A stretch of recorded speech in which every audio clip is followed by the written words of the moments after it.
À la fin de la Seconde Guerre mondiale, les camps de concentration, et en particulier Stutthof, qui représentait l'apogée de la souffrance des gens pendant l'Holocauste, sont devenus le point crucial de la justice. Plusieurs des administrateurs du camp étaient des femmes, et beaucoup d'entre elles étaient particulièrement brutales, même par rapport aux autres membres du personnel nazi. À Stutthof, lorsque les procès ont commencé en 1946, les gens du monde entier ont été présentés à ces gardiennes qui ont détruit tout ce qui était perçu comme la nature douce des femmes, surtout pendant les guerres. Plus précisément, les gens étaient furieux de leurs méfaits. Les gens ont témoigné de la violence physique, du travail forcé et de l'insensibilité qui ont finalement entraîné la mort de nombreux prisonniers. À Gdańsk, en Pologne, les procès ont été appelés, après quoi plusieurs gardiennes ont été condamnées à mort. Cependant, comment ces femmes ont-elles affronté leurs derniers moments à la potence? La justice pourrait-elle un jour réellement rendre compte de leurs crimes? Aujourd'hui, chers lecteurs, nous verrons les destins endormis des gardiennes de Stutthof lorsqu'elles ont toutes été exécutées aussi brutalement que ces femmes avaient l'habitude de pratiquer pendant leur règne.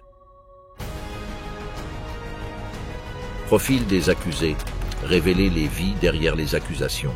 À la suite de la Seconde Guerre mondiale, les procès du camp de concentration de Stutthof ont mis en lumière un aspect glaçant des atrocités nazies concernant les comportements des gardiennes.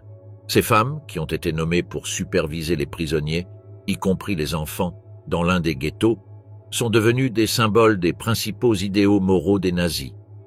Cependant, les sujets des témoignages des survivants étaient leurs actes dans le camp. Les procès visaient à juger leur responsabilité par le système juridique.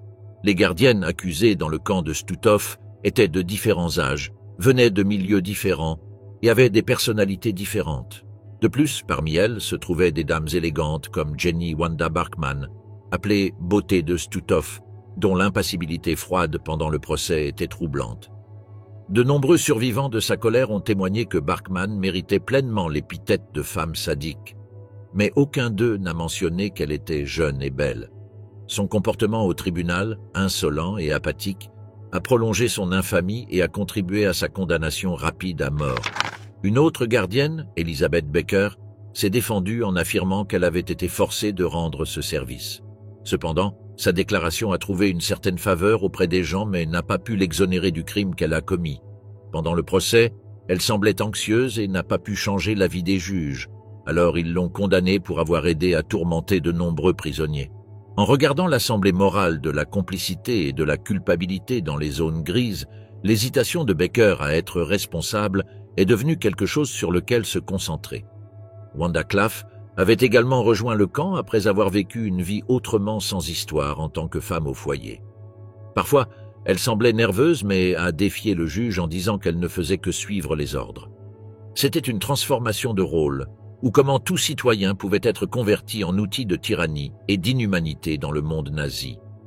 D'autres femmes qui ont été jugées pour des crimes alliés étaient Ewa Paradis et Gerda Steinhoff, toutes deux dans la vingtaine.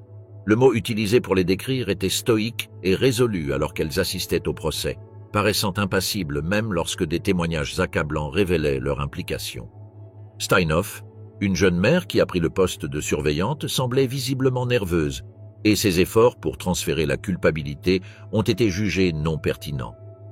Les procès qui ont eu lieu après la découverte du camp de concentration de Stutthof ont révélé un autre cynisme de la guerre. Les femmes pouvaient aussi être aussi cruelles que les hommes et pouvaient tuer aussi impitoyablement que n'importe quel homme. Ces gardiennes et leur comportement dans les tribunaux ont attiré l'attention du monde sur le rôle joué par le genre dans les actes de péché systémiques. Le chemin vers l'exécution.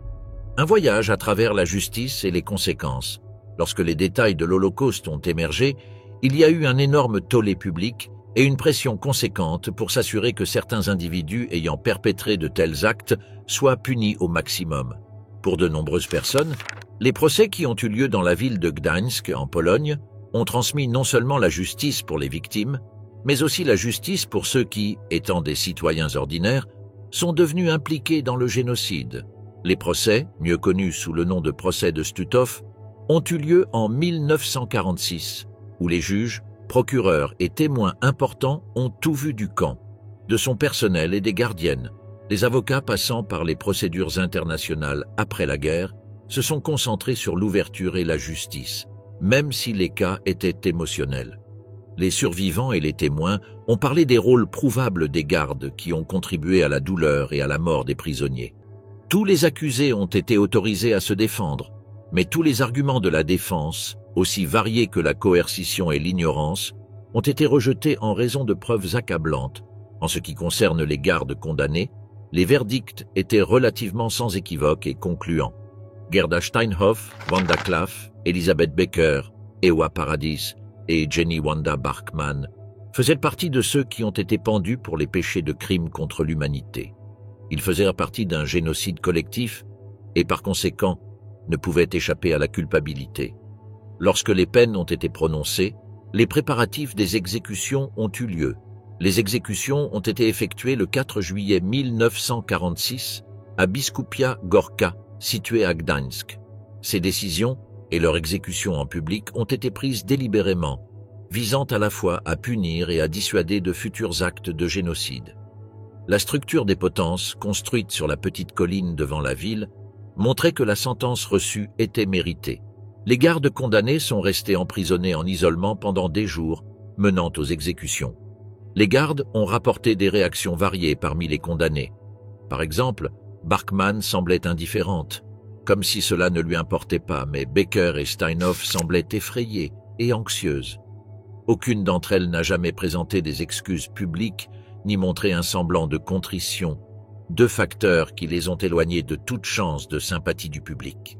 Contrairement à certaines exécutions précédentes, les condamnés ont été emmenés enchaînés le jour de l'exécution à l'endroit où elles ont été exécutées.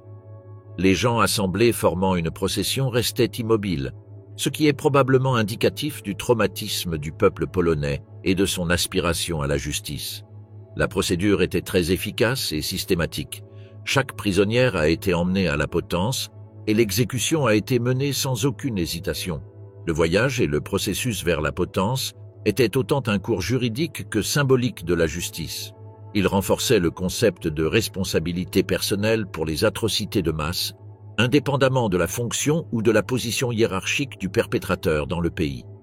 Pour les témoins, c'était plutôt un moment de conclusion et de rappel des capacités des gens dans la lutte pour la justice et contre les actions inhumaines. Dernière marche, les derniers moments des gardiennes. Avant la décision finale, le jour fatidique du 4 juillet 1946, par peloton d'exécution à Biskupia Gorka à Gdańsk, en Pologne, les gardiennes condamnées ont accompli leur cruel procès dans le camp de Stutów. Les dernières minutes avant la mort des femmes condamnées, Jenny Wanda Bachmann, Wanda Klaff, Elizabeth Baker, Ewa Paradis et Gerda Steinhoff ont dépeint des émotions finales allant de la détermination au fatalisme en tant qu'individus devant payer pour leurs péchés. C'était un jour tôt pour tous, avec les gardiennes se déplaçant du point A au point B sous une sécurité très stricte, et des potences pouvaient être vues s'élevant haut dans le ciel. Les officiels ont particulièrement assisté à cela, ainsi que le reste des victimes et d'autres résidents, dont la plupart ont été témoins de la terreur de l'Allemagne nazie de première main. Il y avait une atmosphère tendue en raison des crimes commis et des actions recherchées par le peuple. Jenny Wanda Bachmann est restée calme et fière jusqu'à la fin. Elle était éblouissante et semblait ne rien regretter, car elle était le centre d'attention pendant tout le procès.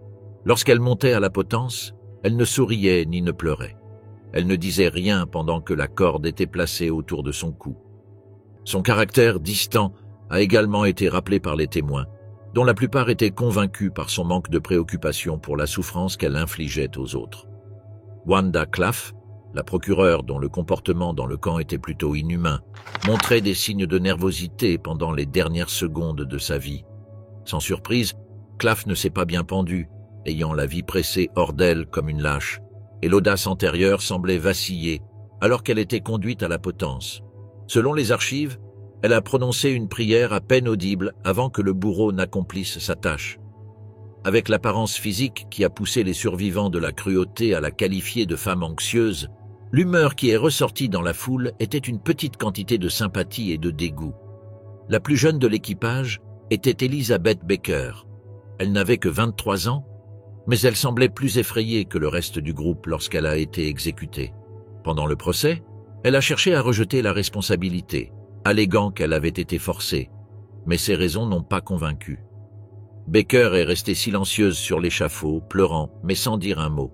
Encore une fois, les derniers moments étaient remplis de sentiments horribles puisqu'elle ne pouvait pas accepter sa culpabilité. Ewa Paradis était constamment forte et restait calme. La façon dont elle était assise là, presque provocante, mettait les gens mal à l'aise. Paradis n'a jamais prononcé de dernière déclaration et, contrairement aux autres, a accepté sa mort avec beaucoup de calme. Gerda Steinhoff, visiblement nerveuse, s'est effondrée derrière sa dignité préliminaire face à la corde autour de son cou. Son langage corporel était tendu et certaines des personnes présentes se demandaient comment une jeune mère était devenue une criminelle et avait fini par perpétrer de tels actes terribles. Les spectateurs regardaient simplement dans un silence complet, alors que chaque sentence était exécutée. Les officiels et les survivants de la tragédie ont reçu une victoire douce amère dans les derniers moments de la calamité et les jours suivants, où la crise est devenue un appel au réveil pour la génération future. Jenny Wanda Bachmann, la beauté de Stutthof. Jenny Wanda Bachmann, surnommée la beauté de Stutthof, était bien connue pendant les mois suivant la Seconde Guerre mondiale. Elle est devenue tristement célèbre à l'âge de 24 ans lorsqu'elle était garde féminine au camp de concentration de Stutthof, et en raison de son implication intense dans des actes brutaux, elle a été condamnée pour les mauvais traitements et les meurtres extrajudiciaires de plusieurs prisonniers au camp de concentration.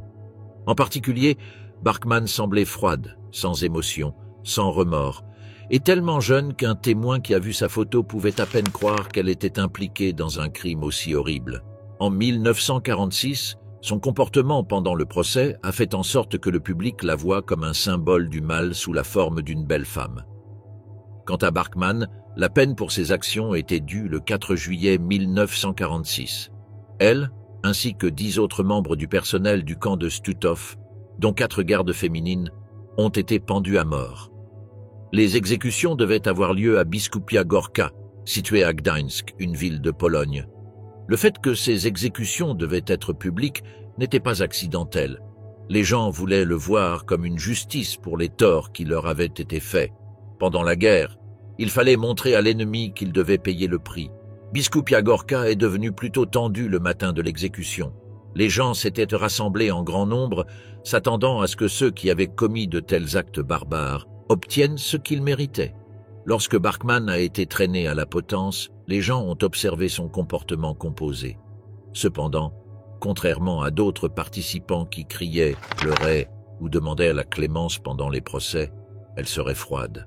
Elle n'a rien dit et ne s'est pas excusée pour ses actes brutaux. Le manque de discours était suivi soit d'un manque de préoccupation, soit de son incapacité à comprendre la gravité de sa situation. Les sources indiquent qu'elle a rencontré la corde, avec la même indifférence qu'au camp et pendant le procès.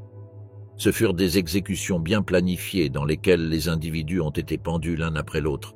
Bachmann a été la première du trio à figurer dans la séquence. Une balançoire et 2 poutres ont été laissées ouvertes au ciel d'été pour symboliser la fin de sa vie. Une corde a été placée autour de son cou, et devant elle, le sol a chuté. Cela expliquait peut-être les douleurs de la mort, qui étaient relativement rapides. La méthode visait à tuer rapidement. Pour les spectateurs, le geste était habilitant et un réveil. Bien que la justice ait été dite avoir prévalu, le spectacle dur a exposé l'énormité des crimes commis. La vie violente et cruelle de Jenny Wanda Bachmann a pris fin avec sa mort. Elle était jeune et belle autrefois, mais rien n'importait plus face à ces actes répréhensibles. Elle est encore dans l'histoire comme un signe de l'acte de cruauté humaine et de la quête de justice après l'acte. Elizabeth Baker, la participante réticente. Elizabeth Baker, l'une des accusées féminines du camp de concentration de Stutthof, doit être exécutée le 4 juillet 1946 à Biskupia Gorka à Gdańsk, en Pologne. Le chemin de Baker vers la potence en tant que femme de 23 ans était une histoire assez complexe de l'implication du sujet dans les crimes nazis pour lesquels elle a été poursuivie. Même si elle a été forcée de servir en raison de la pression exercée sur elle par la Gestapo, elle a joué un rôle actif dans de nombreux décès dans le camp par des abus et des négligences, ce qui a conduit à sa poursuite lors des procès de Stutthof. Ce fut une nuit terrible à Biskupia Gorka, une nuit avant l'exécution un matin de potence. l'exposition des criminels de guerre à une mort publique humiliante était devenue une manière de rendre le verdict et, en même temps, de passer un message très clair. Les gens se sont rassemblés et ont regardé en silence la conclusion sombre de ceux considérés comme responsables d'actes horribles. Baker faisait partie des 10 autres membres du personnel de Stutthof qui ont été arrêtés et ont ensuite été condamnés à la peine de mort par pendaison. De tous ceux qui devaient être pendus, Baker semblait la plus troublée et anxieuse juste avant que la corde ne la tire vers l'éternité. Les témoins oculaires présents au moment de son exécution ont décrit Baker comme l'une des personnes les plus vulnérables émotionnellement. Alors que Jenny Wanda Bachmann, par exemple, gardait un visage impassible jusqu'à la fin, Baker, selon les archives historiques, tremblait nerveusement lorsqu'elle était emmenée à la potence. Elle était une jeune femme terrifiée et peut-être repentante. Même si elle ne supplie jamais la potence pour obtenir de la clémence, elle exprime la peur et la connaissance de son destin imminent par son apparence et ses gestes. Le processus de réalisation de cela était mécanique, mais la visibilité était délibérée. La structure sur le site était simple et squelettique. La potence était symbolique de la justice rendue. Baker a été emmené sur la plateforme, ses poignets attachés et une corde attachée autour de son cou. Son tremblement persistait alors que les bourreaux terminaient les préparatifs. De plus, dans les derniers moments où elle était encore vivante et consciente, elle ne pouvait même pas parler. Lorsque la trappe sous ses pieds s'est ouverte et qu'elle est tombée dessus et a rencontré sa fin, Elizabeth Baker a pu au moins mourir avec dignité. Les témoins ont remarqué le silence après que son corps fragile et sans vie soit tombé, la fin amère de l'histoire triste et grise d'une fille. Pour les observateurs, sa peine est restée une leçon pratique pour ceux qui étaient prêts à travailler pour et avec les nazis, même s'ils le faisaient sous la contrainte. Elizabeth Baker et ses associés étaient les dernières personnes dont le procès s'est tenu dans le cadre du procès de Stutthof. Comme pour les autres, son exécution était une réalité froide de la lutte pour la justice pour les victimes de la cruauté nazie. Cependant, la propriété, qui aurait pu être réticente de sa part, avait le sentiment exprimé dans sa sentence exigeant le principe de responsabilité pour de tels crimes monumentaux. Wanda Klaff, la ménagère impitoyable. Wanda Klaff, l'une des surveillantes condamnées du camp de concentration de Stutthof, est décédée le 4 juillet 1946 à Biskupia Górka, Gdańsk, Pologne. Klaff avait été condamnée à la peine de mort à l'âge de 25 ans lors des procès de Stutthof en raison du traitement inhumain des prisonniers. Klaff, auparavant ménagère, une femme typique de la rue, est devenue l'une des personnes les plus cruelles au service des nazis. Sa mort, d'une certaine manière, ferait 2 points. Premièrement, pour que justice soit rendue, et deuxièmement, pour être un moyen de dissuasion contre toute inhumanité. Malgré le temps agréable le jour de son exécution, les gens portaient du noir et l'environnement était sombre. La potence installée à Biskupia Górka symbolisait les horreurs qu'elle et ses compagnons auraient commises. Un nombre considérable de personnes est venu sur le site pour assister à l'événement, dans l'espoir de recevoir une certaine justice pour les victimes de l'Holocauste. 10 autres membres du personnel condamné, 4 femmes, ont été conduits aux côtés de Klaff sur le site. Certains rapports décrivaient Klaff comme défiant, mais plus nerveuse. Certains condamnés semblaient être sous le choc, mais les regards sur le visage de Klaff donnaient l'impression qu'elle essayait de ne pas s'effondrer. Son comportement passé en tant que surveillante de camp qui infligeait de la violence à ses victimes n'était digne d'aucune pitié, et les gens ne faisaient que la regarder en silence et avec haine alors qu'elle mourait. Parmi les condamnés sortis ce matin-là, Klaff fut l'une des premières à être pendue. Le processus était logique. Son objectif était d'être efficace et aussi public que possible.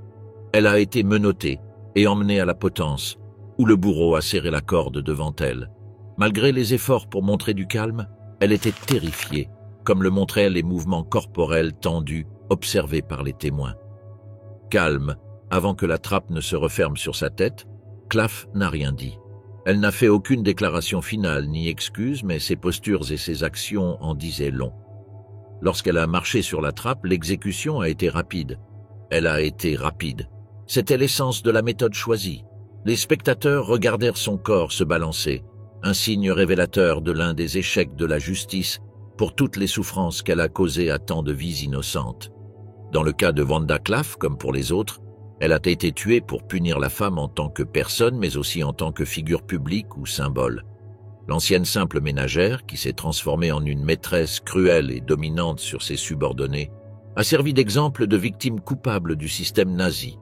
Pour la foule, c'était la fin d'une mauvaise histoire, le résultat inévitable d'une femme dont la passion mettait en danger la vie de beaucoup. Pour l'histoire elle-même, c'était un regard sobre sur la puissance de la cruauté humaine et la nécessité de rendre des comptes même dans les pires situations. Ewa Paradis, la garde stoïque qui a façonné le destin du camp. Ewa Paradis, connue pour être arrogante et une femme sans émotion, a également été exécutée le 4 juillet 1946. Condamnée lors des procès de Stutthof pour avoir été surveillante dans le camp de Stutthof, Paradis a été accusée du meurtre de milliers de prisonniers. Se tenant parmi 11 personnes condamnées, dont 4 autres femmes, elle avait 28 ans et a été condamnée à mort pour crime contre l'humanité. Le site de l'exécution à Biskupia Gorka contenait des potences qui dominaient les gens rassemblés devant elle. Le spectacle de la pendaison publique avait évolué en une consécration de la justice dans la Pologne occupée, puis libérée. Les foules étaient autorisées à voir le prix payé pour la collaboration aux horreurs nazies. Elle et ses co-accusés ont été emmenés le matin de leur exécution sous des niveaux de sécurité élevés. La grande foule entourant les tentes restait silencieuse et tendue, attendant leur tour pour que les condamnés soient conduits à la plateforme. Le comportement de Paradis pendant ces derniers moments était conforme à sa réputation tout au long du procès, stoïque et composé. En ce qui concerne son expression émotionnelle, les témoins ont dit qu'elle était cordiale et marchait calmement vers la potence pendant ces derniers moments de sa vie. Elle était différente de certains de ses co-accusés, qui montraient un certain niveau de stress, y compris la transpiration, tout au long du procès. Paradis ne le faisait pas. Elle était calme comme il convenait à quelqu'un dans sa position, malgré la situation qui aurait justifié un regard plus furieux sur le visage de n'importe qui d'autre. Quand ce fut son tour d'être pendu, Paradis se tenait sur la potence et ressemblait à une femme prête à mourir. Ses mains étaient attachées, et la corde qui était utilisée pour étrangler la condamnée a été mise autour de son cou par le bourreau. Il y avait de l'hostilité partout et un tournant significatif dans les événements. Et pourtant, Paradis n'a pas tenté de faire une déclaration finale ni de demander pardon. Enfin, la trappe a été ouverte sous ses pieds et son exécution a été réalisée de manière fluide et efficace. La réponse de la foule à la pendaison de Paradis était relativement docile. Son manque de mots et son visage inexpressif semblaient assez déplacés par rapport aux crimes odieux qu'elle avait commis. Pour certains, cela a ouvert les possibilités du mal, n'importe qui, même une femme qui battait ses victimes à mort pouvait finir ainsi. L'exécution d'Ewa Paradis, comme celle de ses co-accusés, était un signe douloureux du prix que les gens payaient pour leur implication dans la violence systémique. Son visage d'acceptation sans émotion de la mort est devenu une métaphore de la justice et de la moralité après l'expérience du camp de concentration de Stutthof. Gerda Steinhoff, la mère devenue surveillante de la brutalité de Stutthof. C'est l'histoire de Gerda Steinhoff, une mère ordinaire avant la Seconde Guerre mondiale, qui a été exécutée le 4 juillet 1946 à Biskupia Gorka, Gdansk, Pologne. À 24 ans, Steinhoff avait été condamnée lors des procès de Stutthof pour avoir été surveillante du camp de Stutthof, où elle a tué avec enthousiasme de nombreux prisonniers et supervisé leurs conditions. Elle est passée de la vie qu'elle menait avant la guerre, mariée à un homme nommé Karl et mère de jeunes enfants, à la femme tristement célèbre pour son rôle dans l'extermination de millions de Juifs, et finalement à son procès devant une foule en liesse réclamant justice. Pendant ces derniers moments, Steinhoff a été emmenée au lieu d'exécution avec 10 autres prisonniers, dont 4 étaient des gardes féminines. Les exécutions publiques étaient censées être une punition digne des crimes commis et une leçon pour l'histoire. Il a été observé que l'intrépidité avec assertivité et résignation marquait le droit de Steinhoff à sa mort. Contrairement à d'autres co-accusés qui se tenaient soit fièrement avec arrogance, soit restaient silencieux, ne montrant aucune émotion, Steinhoff s'agitait et il était clair qu'elle connaissait l'existence de la peine de mort. Selon les récits, elle tremblait alors qu'elle était emmenée pour affronter la potence et les manières sociales ne pouvaient pas être maintenues alors. Le processus d'exécution était très fluide et bien planifié. Steinhoff a ensuite été appelé à se tenir sur la plateforme avec les mains fermement attachées. Le bourreau a préparé la corde et l'a mise autour de son cou avec tant de délicatesse. Les témoins ont témoigné qu'elle semblait pâle et tremblait, remplaçant sa confiance au tribunal par la peur. Pourtant, la défense n'a pas permis à Steinhoff de dire ses derniers mots ou de demander pardon aux parties affectées. Lorsque la trappe sous ses pieds s'est ouverte, la durée de sa vie a été mesurée en fractions de secondes, ce qui était tout l'objectif de la méthode. Les autres personnes venues assister à la mise en œuvre de la sentence sont restées relativement silencieuses, alors qu'elles essayaient de considérer la punition infligée aux autres personnes qu'elle avait tuées. Cela indique que Gerda Steinhoff était une femme ordinaire de la vie civile, mais a fini dans la galerie de l'exécution de la machine de génocide. Comme tous ses homologues, la mort représentait la quête de justice contre les maux systémiques. Pour l'histoire, son histoire est un exemple de la rechute des mœurs humaines pendant la guerre et de la justice qui est inévitable pour la personne. Herta Both, la garde inébranlable du sombre héritage de Stutthof. Herta Both, une garde du camp de concentration de Stutthof, était infâme pour son rôle mortel sur les prisonniers. Cependant, elle a fait appel de ses crimes et a été punie différemment de la plupart des associés. Alors que certaines des personnes ayant participé au génocide ont été exécutées, Both a été condamné à 10 ans de prison après la guerre. Son procès s'est tenu dans le cadre des procès de Bergen-Belsen de 1945 et serait le début d'un verdict d'après-guerre malheureusement retardé pour de nombreux autres auteurs visiblement plus coupables qu'elle. Le procès de Both a eu lieu en 1945 et elle a été accusée de divers crimes commis pendant son service, en tant que garde à Stutthof et dans d'autres camps. Elle avait développé une réputation de maltraitance des prisonniers, de les torturer, de les forcer à travailler et parfois de les tuer.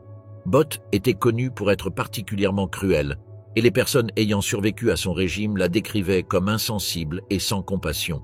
Both a été dédaigneuse tout au long du procès, et il y avait de nombreuses preuves contre elle. Les témoignages lors de son procès ont révélé que Both est restée dédaigneuse jusqu'à la fin. Beaucoup des accusations portées contre elle ont été catégoriquement rejetées par Both, arguant qu'elle obéissait aux ordres. Both semblait la plus composée, tandis que les autres accusés autour d'elle étaient généralement ébranlés. Elle n'a ni pleuré ni semblé repentante lorsque le tribunal a eu un aperçu de sa cruauté. Elle a été accusée et condamnée pour crimes contre l'humanité sur la base des témoignages des victimes qui ont décrit son rôle dans la formulation des politiques qui soumettaient les femmes à la torture et à d'autres traitements inhumains dans ces camps de concentration. Cependant, c'était quelque peu surprenant, et Both n'a été condamné qu'à 10 ans de prison. La peine légère était conforme à la libéralisation générale qui a eu lieu après la guerre et à la réhabilitation des anciens nazis dans la société, ce qui a rendu les familles des victimes et d'autres personnes ayant survécu au camp de concentration en colère. Le fait que Both ait été libéré au début de 1951 a ajouté à la perception d'injustice parmi les gens. Both n'a jamais changé de position pendant sa détention et n'a jamais demandé pardon pour la douleur qu'elle a infligée aux gens. Elle faisait partie des femmes qui ont échappé au pire type de punition. Bien qu'elle puisse maintenant mener une vie relativement discrète après sa libération, beaucoup de ses camarades révolutionnaires ne le pouvaient pas. Son histoire est toujours un excellent exemple de l'existence du problème lors de l'examen de la question de la justice d'après-guerre et des différents destins de nombreux participants à l'Holocauste. Réaction publique et jugement historique. Examiner l'héritage des crimes. Les réactions publiques à la suite des exécutions des gardiennes condamnées du camp de concentration de Stutthof étaient assez vives. Pour de nombreuses personnes de Pologne qui ont été libérées de l'occupation allemande, les pendaisons n'étaient qu'une simple justice. Les gens sont venus à Biskupia Gorka pour l'événement. Leur présence signifiait plus que de dire aux autorités « Nous voulons la vérité ». Cela a également nettoyé les âmes des gens des horreurs qu'ils avaient à endurer. Certaines personnes dans la foule se comportaient de manière vulgaire, tandis que d'autres étaient simplement sérieuses et déterminées.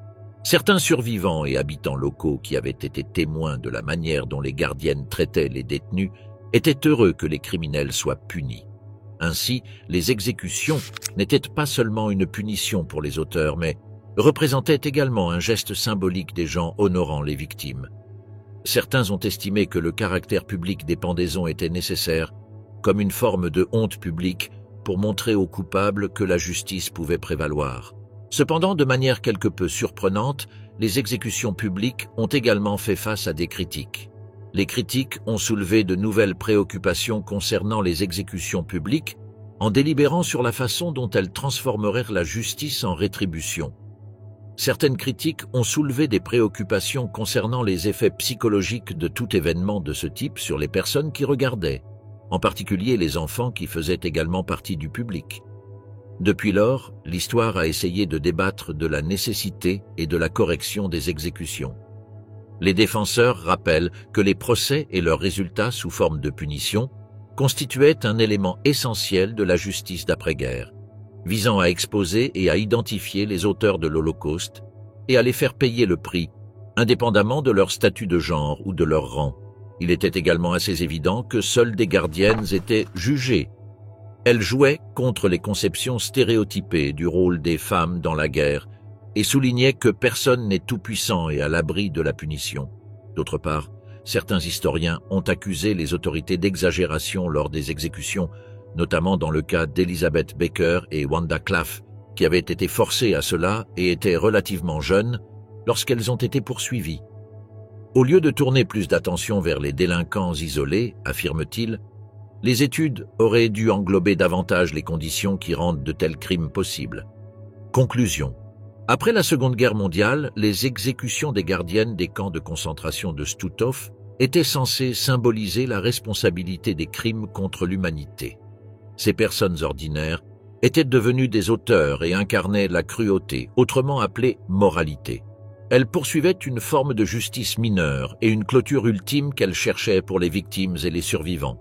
Cependant, les pendaisons publiques ont provoqué des débats sur la question de savoir si la justice était plus ou moins une réponse adaptée à la vengeance. L'anéantissement des Juifs du monde, selon les historiens, était un exercice de responsabilité individuelle, tout en blâmant la société pour avoir favorisé les atrocités. L'histoire des gardes de Stutthof est un appel à l'histoire. C'est un rappel que tout échec du caractère moral a des conséquences dangereuses et que nous avons tous encore un travail important à faire pour lutter pour la justice et contre l'injustice afin d'empêcher qu'elle ne se reproduise.